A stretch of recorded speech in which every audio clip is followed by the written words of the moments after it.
አረብ ቤት ለስራ ስትገቡ እነዚህን ነገሮች የግድ ማስተካከል አለባችሁ። በዛሬ ቪዲዮ ይሄ እነዚህ ሁለት ነገሮች ማስተካከል እንዳለባችሁ ነው የምነግራችሁ። ሰላም ጤና ይስጥልኝ ውድና የተከበራችሁ የመቅዲ ዩቲዩብ ቻናል ተከታታዮች እንዴት ናችሁ?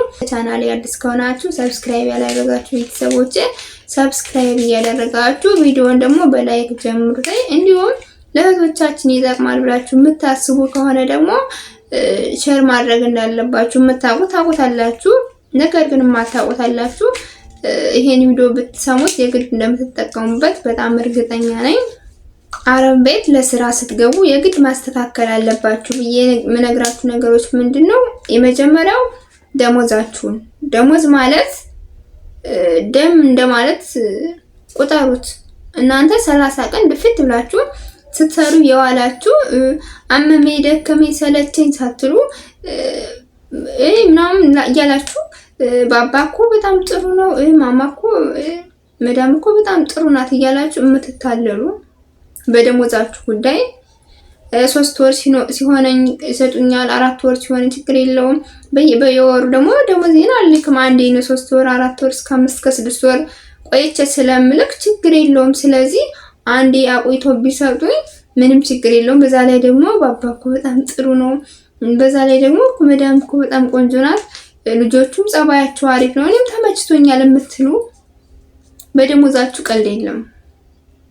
አስቀምጡት። ከክላሳችሁ በየወሩ እየተቀበላችሁ አስቀምጡት። ብዙ አጋጣሚዎች እኮ አሉ። የወር መረሳሳት አለ፣ መካካድ አለ። ሰው ናቸው ሊረሱ ይችላሉ። በጣም ነው የምትገርሙኝ። ማለት እኔ እንጃ አላውቅም። የግድ መቀበል አለባችሁ። ይሄ 30 ቀን በሞላ በበነገው ባይሆን ቆየ ከተባለ ሳምንት፣ ከሳምንት በላይ ምን ሊያደርግ ይቆያል? እነሱ ወደ ስራ የሚሄዱ በየወሩ እኮ ነው ደሞዛቸውን የሚቀበሉ። ያውም ደግሞ እነሱን ስታስተውሏቸው ከሆነ ወር ሳይደርስ ነው ደሞዛቸው መልቅ። ስለዚህ ላይ ጥንቃቄ ያለው ብር ሲበዛ ደግሞ በጣም መጥፎ ነው።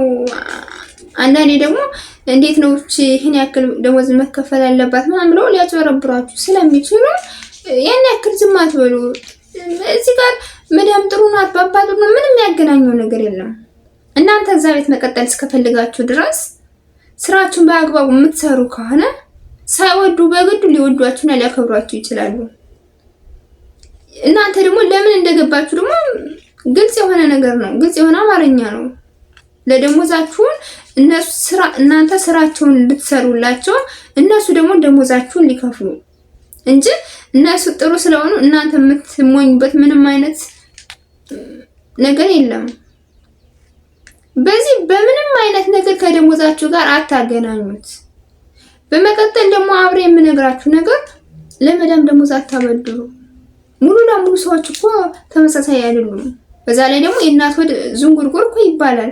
እንዴት ነው እናንተ ደሞዝ የምታበድሩት? ትገርሙኛላችሁ። ልክ አለው ማለት አለባችሁ። በርግጥ ሊጠይቋችሁ ይችላሉ። አንዳንድ መጥፎ መዳሞች አሉ የሚጠይቁ ምናምን ነገር፣ ግን አታበድሩ። እንዴት ነው እናንተ ደሞዝ የምታበድሩ? ለነሱ ትራሳላችሁ። ሲቀጥል ደግሞ እንዴት አሳቅባችሁ መዳም ብሬን ስጪ የምትሉት? እነሱ ይራሳሉ። በእውነት አንድ ትቴ እንደዚህ ነው ተረስቶባታል። ስለዚህ በደሞዛችሁ ቀልድ የለም። ለሙዳሞቻችሁ ወይም ለሌላ ሰው አረብ ሀገር እስካላችሁ ድረስ ለማንም ቢሆን ብር አታበድሩ። ኢትዮጵያ ውስጥ ላለን ሊሆን ይችላል። እዛው የሆነ ጓደኞች ሰርች ሰጥሻለሁ ምናምን ብሎ ብዙ ብልጥ እዚህ ቅርብ ጓደኞች አሉ። እዛው ሰፈር ላይ ምናምን ከምትሰሩበት ቦታ ላይ አንዳንድ ኢጃዛ ቤት ሊሆን ይችላል።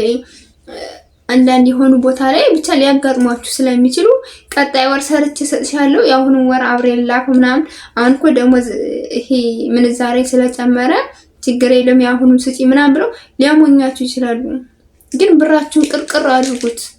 አይልክውማ በዚህ ወጥቶ ወርዶ ከዚህ የለም እኮ ከጀ ምንም አይነት ሳንቲም የለኝም ልክዋለሁ ወይ አስቀምጫለሁ ወይ እንደዚህ አድርጌዋለሁ ወይ እንደዚህ አይነት ነገር እኮ ልገዛ አስቤ ወሩ ራሱ አልደርስልኝ ብሎ የሆነ ምክንያት ማመካኘት አለባችሁ።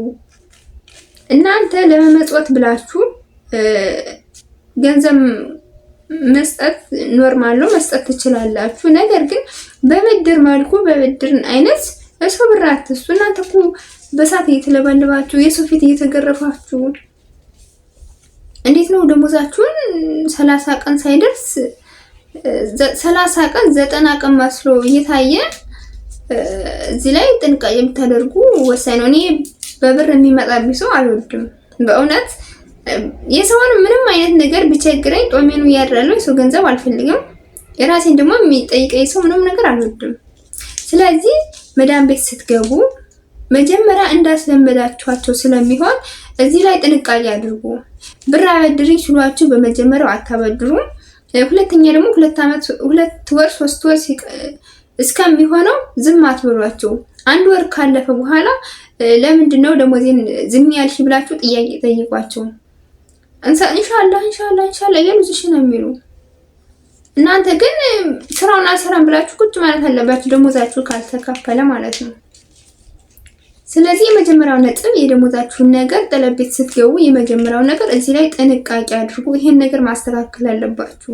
ሁለተኛው ደግሞ አረብ ቤት ጠለብ ቤት ስትገቡ ብቻ አረብ ቤት ለስራ ስትገቡ ስለ ግል ህይወታችሁ እኔ እኮ በባህር ነው የመጣው፣ እናቴ እኮ እንደዚህ አድርጎ ቸግሯታል፣ እንደዚህ አይነት ተደፍሬ ነው የመጣው፣ እንደዚህ አይነት ነገር እኮ አጋጥሞኛል። እኔ ለአረቦቹ ሊሆን ይችላል።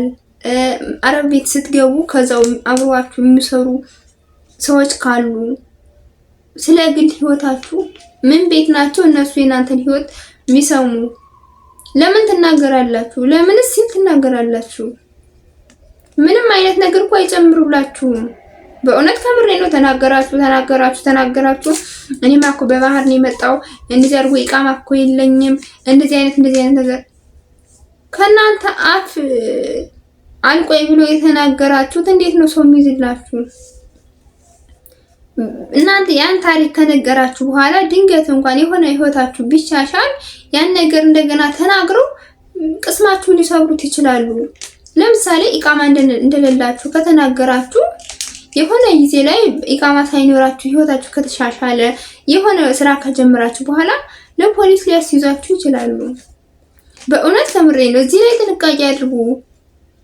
ስለ ግል ህይወታችሁ ሙሉ ለሙሉ አትናገሩ። ማለት የምታወሩት ሊኖር ይችላል ቀለል ያለ ነገር ምናምን ነገር፣ ግን እንደዚህ ለራሳችሁ ለህይወታችሁ አደጋ የሚጥል ነገር ጥንቃቄ አድርጉ።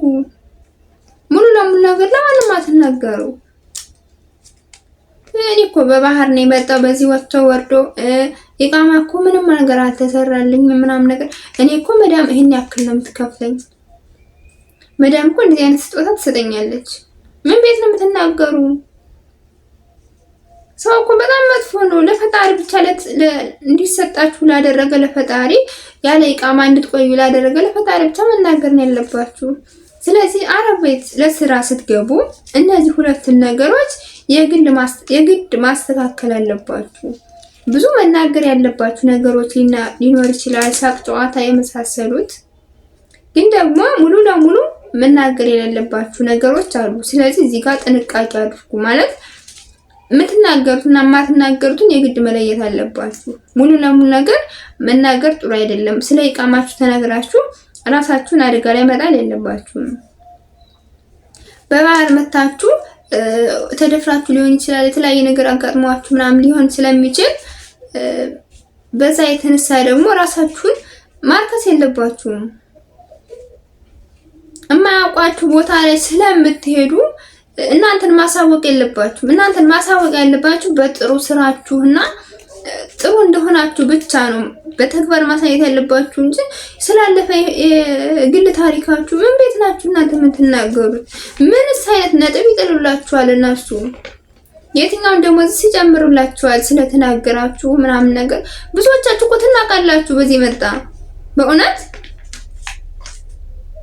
በጣም ነው የሚንቋችሁ። በተለይ ደግሞ ለአረብ ከተናገራችሁ ዝቅ ያለ ህይወት ከሆነ የምትናገሩት፣ ልክ አሁን የነገርኳችሁ ለአረቦች የምትናገሩ ከሆነ ይሄ አብሯችሁ የሚሰሩት ሰዎች የምትናገሩ ከሆነ አብሮ ጓደኞች እንደናንተ ያሉ የምትናገሩ ከሆነ አትናገሩ።